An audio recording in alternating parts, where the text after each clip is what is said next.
आज का हमारा टॉपिक है लाइपोमा। लाइपोमा एक बिनाइन नियोप्लाज्म होता है।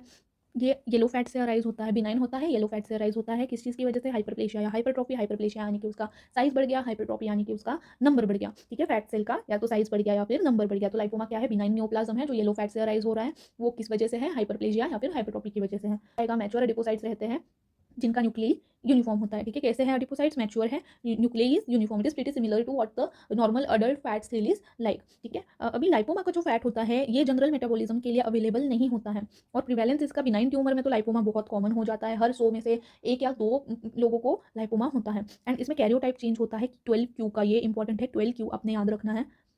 इसके अलावा डिस्ट्रीब्यूशन की बात करें तो ये एक यूनिवर्सल ट्यूमर है। इसको यूनिवर्सल ट्यूमर क्यों कहते हैं? क्योंकि ये बॉडी में कहीं भी हो सकता है एक्सेप्ट ब्रेन। ये याद रखना कि ब्रेन में लाइपोमा नहीं हो सकता, लेकिन बाकी बॉडी में कहीं भी लाइपोमा हो सकता है। टाइप्स की बात करें तो लोकलाइज्ड एंड डिफ्यूज। लोकलाइज्ड जो होता है वो इनकैप्सुलेटेड रहता है, येलोइश ऑरेंज कलर का दिखता है। Localised, encapsulated, yellowish orange colour. ठीक है, जो डिफ्यूज होता है वो इनकैप्सुलेटेड नहीं होता, नॉन इनकैप्सुलेटेड रहता है। पाम, सोल, हेड, नेक, यहाँ पर हो सकता है डिफ्यूज वाला palm, sole, head and neck. इसका जो रिकरेंस है वो काफ़ी ज़्यादा हाई रहता है। डिफ्यूज वाले का नाम से ही याद रख लो कि डिफ्यूज यानी कि रिकरेंस काफ़ी हाई है उसका। ठीक है, सुपरफिशियल या डीप। सुपरफिशियल या डीप जो रहता है उसमें से सुपरफिशियल ज़्यादा कॉमन है एंड डीप जो रहता है वो इंट्रामस्कुलर रहता है। सिंगल या मल्टीपल हो सकते हैं, उसमें भी सिंगल ज़्यादा कॉमन है। ठीक है, क्या क्या टाइप्स है? Localise, diffuse, superficial, deep, single, multiple.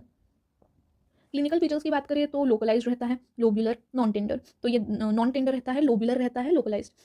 ठीक है, इसके अलावा इट इज़ मोबाइल एंड यहाँ पर एक साइन याद रखनी है, वो है स्लीप साइन, यानी कि पाल्पेशन करोगे तो एजेस जो है वो स्लीप होती है, इसीलिए ये स्लीप साइन आपने याद रखनी है। एज वाइज चिल्ड्रन में काफ़ी रेयर होता है। अगर नर्व कंप्रेशन हो रहा है यहाँ पर तो आपको पेन भी होगा। एंड ट्रंक जो है ये मोस्ट कॉमन साइट होती है लाइपोमा की। उसके अलावा presentation is single, multiple, diffuse lesions.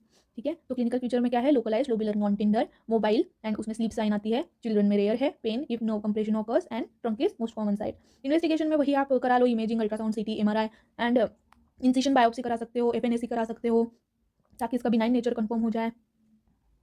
Complications में क्या होता है कि अगर रेट्रोपेरिटोनियल लाइपोमा है तो मिक्सोमेटस चेंजेस आपको देखने मिलेंगे। एंड 11% में आपको सैपोनिकेशन या फिर कैल्सिफिकेशन भी देखने मिलेगा। ट्रीटमेंट ऑफ चॉइस होता है एक्सीशन, इनिक्लिएशन। स्मॉल लाइपोमा अगर है तो लोकल एनेस्थेशिया देके एक्सीशन करा लो, लार्ज अगर है तो जनरल वाला एनेस्थेशिया देना है। रिकरेंस रेट की बात करें तो 11% होता है। यहाँ पे लाइपोमा का टॉपिक खत्म होता है। अगर आपको वीडियो पसंद आए तो please like, share and subscribe. And अगर आपको कोई और टॉपिक चाहिए तो फिर आप कमेंट में ज़रूर बताना। Bye bye.